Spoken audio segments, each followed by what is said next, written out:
नशीब असं की सगळीकडे मी सिलेक्ट झालो आणि मी आश्चर्यचकित झालो की हे मी सिलेक्ट कसं काय झालो, म्हणजे काहीतरी मी करेक्ट केलं असेल. ते नाटक जेव्हा मी केलं तेव्हा पहिल्यांदा मला असं वाटलं की ही ॲक्टिंग ही जी गोष्ट आहे ही खूप इंटरेस्टिंग आहे आणि मी जे काही स्टेजवर करतोय ते लोकांना आवडतंय. So I pursued that. कॉलेजमधून आल्यावर एक शेवटचं सांगतो की माझं नाटक कसं सुटलं. पहिलं मी प्रोफेशनल नाटक केलं, सेमी प्रोफेशनल, ॲमेच्युअर होतं, पण सिलेक्टेड ऑडियन्स होता. रिहर्सल्स जितक्या व्हायला पाहिजे तितक्या झाल्या नव्हत्या आणि मी आणि संजना कपूर म्हणून शशी कपूरजींची मुलगी जी आहे ती माझ्या बरोबर होती ॲज अन ॲक्ट्रेस आणि आम्ही दोघंच होतो त्या नाटकात. आणि 40% मार्कला जेव्हा नाटक आलं तेव्हा तिथे मी ब्लँक झालो आणि मी तिच्याकडे बघत असा उभा राहिलो आणि ती क्यूची वाट बघत होती की हो पुढचं बोल. आणि तिने मग तिला क्यूज माहीत असल्यामुळे तिने मला सांगितलं की तुझा हा डायलॉग आहे. मला तेही लक्षात नाही आलं. मला जे आठवलं ते मी बोललो टू रिअलाइज की मी 90व्या पानावर गेलो होतो. आणि तिने मग तेव्हा हे केलं की हे चुकीचं बोलतोयस तू, 90व्या हे पुढचं आहे, मागे आहे. म्हणून जेव्हा मी मागे आलो तर मी 20व्या पानावर परत आलो आणि मग मी जो धुमाकूळ घातला स्टेजवर 20वं 90वं 80. त्याच्यानंतर मी आय रिअलाइज्ड दॅट मी स्टेजसाठी I am not someone creative for stage. मी फिल्म्समध्ये जर का मला चान्स मिळाला तर आय विल परस्यू दॅट. तर दॅट वॉज माय. दोघांना एक छोटा प्रश्न आहे की तुमचे महाविद्यालयीन जीवनात आदर्श कोण होते, की कोणाच्या प्रेरणेमुळे तुम्ही या व्यवसायाकडे आलात, अभिनयाच्या नाटकाच्या या संदर्भात? मी सोलापुरात असताना असं काही मला फारसं आयडियल असं कळत नव्हतं, कारण बाहेरच्या आलेली की धंदेवाईक नाटकं असायची, कमर्शियल नाटकं, त्या काळात बाळ कोरडकरांची वगैरे नाटकं सोलापुरात येत असत ती. परंतु पृथ्वीराज कपूरचं त्यांचा ग्रुप होता एक त्यांचा, ते त्यांनी आणली त्यावेळची पठाण, दीवार वगैरे अशा किंवा तरी 10व्या-11व्या वर्षी मला पाहिल्याचे आठवतात. आणि I could see Prithviraj Kapoor on stage a very strong actor. Okay. पण पुण्याला आल्यानंतर अर्थातच मी डॉक्टर लागूंच्या ग्रुपमध्ये होतो, त्यामुळे डॉक्टर लागू बिकेम माय आयडियल. आणि माझ्या मते भारतामध्ये शंभू मित्रा हे जे बंगालचे फार मोठे नट, त्याचप्रमाणे आपल्याकडे मी डॉक्टर लागूंना कायम मानलं, कारण मला असं वाटतं की आवाजाची जी फेक त्यांची, त्याच्यात एक लय, आणि सगळ्यात मला आवडतं म्हणजे एक देहबोलीचा एक कमीत कमी वापर, आवाजाचा अप्रतिम वापर आणि प्रत्येक व्यक्तिरेखा समजून घेणं. अत्यंत बुद्धिवादी जरी त्यांचा अप्रोच कुठल्याही गोष्टीला असला तर मला डॉक्टर श्रीराम लागूंचं वैशिष्ट्य मला असं वाटलं कायम की एक त्यांच्या आवाजाला एक कारुण्याची छान झालेलं आहे. आणि त्यामुळे एक अत्यंत बुद्धिमान असं स्टेटमेंट एका मार्क्सिस्ट माणसाचं असेल, ते करत असताना सुद्धा त्यातली व्यथा अशी छान पद्धतीनं ती आवाजात त्यांची उमटते. आणि मला वाटतं त्यांचं श्रेष्ठत्व हे त्याचं आहे. तसंच दुसरं मला भयंकर इम्प्रेस केलं म्हणजे विजया मेहतानी. वास्तविकता मी त्यांच्याकडे एकही काम केलेलं नाही, पण मी त्यांना सांगितलं की मी तुमचा शिष्य आहे, तर चेष्टा करतात. यांनी माझ्याकडे काही काम केलं नाही, हा माझा शिष्य कसा.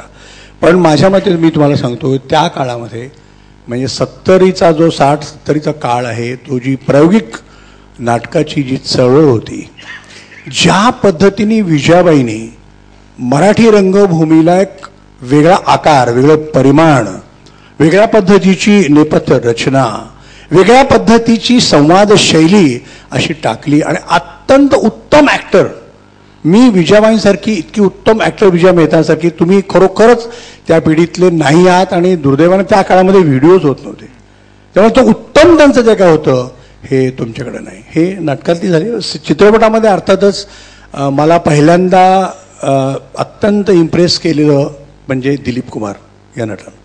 मला असं वाटायचं की त्या माणसाचं पण बॅकग्राऊंड अतिशय इंटरेस्टिंग आहे. एक माळी समाजाचा मुलगा आहे तो, बागवान समाजाचा, फळांचा व्यापार करणारे वडील, काही अभिनेते संबंध. राज कपूर मित्र एकत्र शिकत होते कॉलेजमध्ये, परंतु दिलीप पवारचा अभिनयाचा काही संबंध नाही. पण आईने सांगितलं की या महिन्यात युसुफ 400 रुपये पाहिजेत. 400 रुपये आहेत म्हटल्यानंतर केव्हा तरी ते आठवलं देविका राणींनी बोलवलं काम करायला. हा माणूस अभिनयाचा ओ का ठो माहिती नसताना पहिल्यांदा कॅमेऱ्यापुढे उभा राहिला आणि कॅमेऱ्यापुढे उभं राहिल्यानंतर या माणसानं एक आज भारतीय चित्रपटसृष्टीमध्ये असं काही स्थान निर्माण केलं की स्वतःची शैली निर्माण केली, त्याला इन्स्टिट्यूट असं म्हणता येईल. आणि त्यात करून पुन्हा जवळजवळ 4 पिढ्या अगदी अमिताभ बच्चनपर्यंत या सगळ्या लोकांनी कळत न कळत त्या पद्धतीच्या मेथड ॲक्टिंगचा ज्याला आम्ही म्हणतो तो त्यांनी वापर केलेला आहे. तर ही माणसं, Raj Kapoor of course was my idea, पण Raj Kapoor was more of a director, मला जास्त आवडले. आणि या सगळ्यात वेगळ्यापणाने मला त्या काळात इम्प्रेस केलं म्हणजे गुरुदत्तनी. अर्थातच सत्यजित रे होते, त्यांनी फारच मोठे हे केले. परंतु त्यावेळेला माझ्या महाविद्यालयीन काळामध्ये, कारण मी पुण्यात होतो आणि आर्काईव्हमध्ये सगळे जगातले उत्तमोत्तम चित्रपट बघायला मिळायचे, याचा मोठा ॲडव्हान्टेज मिळाल्यामुळे या सगळ्या लोकांनी मला फार इम्प्रेस केलं.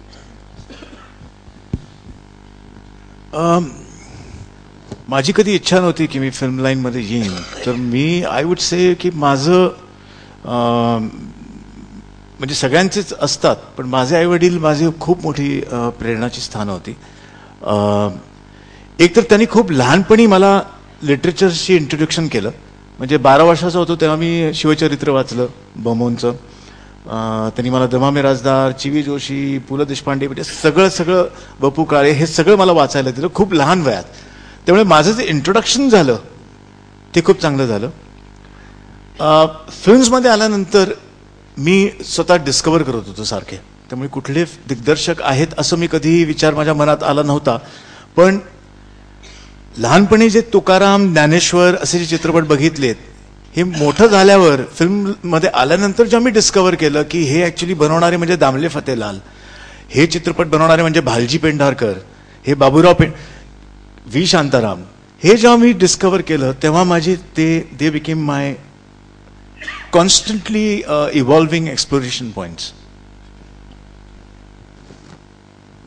आता छोटे प्रश्न अगदी एक म्हणजे नंतर तुम्ही तिकडे जाऊ शकता की फार मुलांना आवडणारा प्रश्न असतो म्हणून विचारतो की आपला प्रेमविवाह आहे की अरेंज?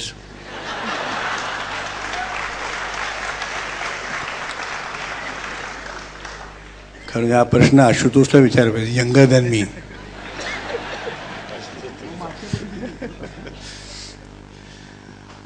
हो, ॲक्च्युली मी जेव्हा कॉलेजचं मी तुम्हाला सांगत होतो की मी फोक डान्समध्ये होतो, फोक डान्सही मी केलं. आणि फोक डान्समध्ये माझ्याबरोबर जी मुलगी माझी पार्टनर म्हणून आली तिचं नाव सुनीता, आणि तिच्याबरोबरही मी आजही नाचतोय. So it's a love marriage from age 18. ठीक आहे, म्हणजे त्यावेळेस बरोबर नाचत होते, आता त्यांच्या तालावर. जब्बार, मेडिकल कॉलेजमध्ये तुम्ही जेव्हा येता तेव्हा साहजिकच ते एक जाण आलेली असते तुम्हाला, कारण तुम्ही यू रिच 17-18, त्याच्या आधी आपण प्रेमकविता वगैरे वाचलेल्या असतात. पण मग माझ्या वर्गातली मुलगी मला आवडली, माझ्या गावचीच आहे ती. आणि कधी कधी असं एक रिडिस्कवरी असते, म्हणजे ती माझ्यावर कॉलेजमध्ये शिकायची सोलापूरला. आम्ही दोघे मेडिकल कॉलेजमध्ये आलो, नंतर डिसेक्शन आणि अनेक गोष्टी एकत्र तुम्ही करता. खरी वास्तविक पाहता कॉलेजमध्ये तिथे असताना माझं फारसं लक्ष एवढं गेलं नव्हतं तिच्याकडे. इथं जेव्हा आम्ही एकत्र काम करायला आलो तेव्हा मला असं वाटायला की आय लाईक हर. आणि मग विचारलं मी तिला, आणि त्या काळात असं विचारलं की मुली बऱ्या वागायच्या.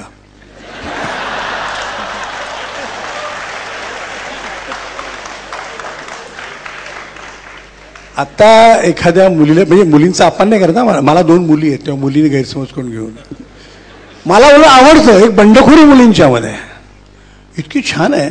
पण त्या काळात मी तिला विचारलं तर तिने फक्त, कारण आम्ही भिन्न धर्मीय असल्यामुळं एक धारिष्ट्य होतं, एक जैन आणि एक मुसलमान असं, म्हणजे केवढं कॉम्बिनेशन असं उलटं होतं. त्यामुळे तिचं धारिष्ट्य मानलं पाहिजे. आणि तिने सांगितलं की मी बघते काय करायचं. तो विरोध होता, पण त्याच्या सकट आम्ही तगलो. आजचं कसं आहे की आज एखाद्या मुलानी भीत जरी, मुलं भित्रीच असतात मुलींच्या पेक्षा, तुम्हाला मी पक्क सांगतो, भित्रट असतात मुलं. आणि अक्षरशः ती बिचारी त्या मुलींच्याकडे गेल्यानंतर आजच्या मुलीकडे इतकं शहाणपण आलेलं आहे आणि उत्तम जाण आहे मुलींना की आपण आयुष्य ज्या माणसावर काढायचं आहे ना तो एका वाक्यात आपल्याला विचारतो याचं उत्तर देणं अशक्यच एका वाक्यात. तर त्या मुली अनेक गोष्टी विचार करून नंतर उत्तर देतात. जेव्हा महिन्याभराने ते उत्तर देतात त्या मुली तेव्हा ते यशस्वी होतं काहीतरी. पहिल्या 3 दिवसात जेव्हा मुली काही उत्तर देतात तेव्हा काहीतरी तत्कालीन कारणं असतात. पण मला आवडतं असं की मुलीने हे ठेवलं पाहिजे. मुलीने आत्ताच्या धीट झालं पाहिजे, हताश नाहीच व्हायला पाहिजे. जो आवडतो माणूस आणि त्याला विचारलं पाहिजे कसा राहणार आहे जन्मभर सांग,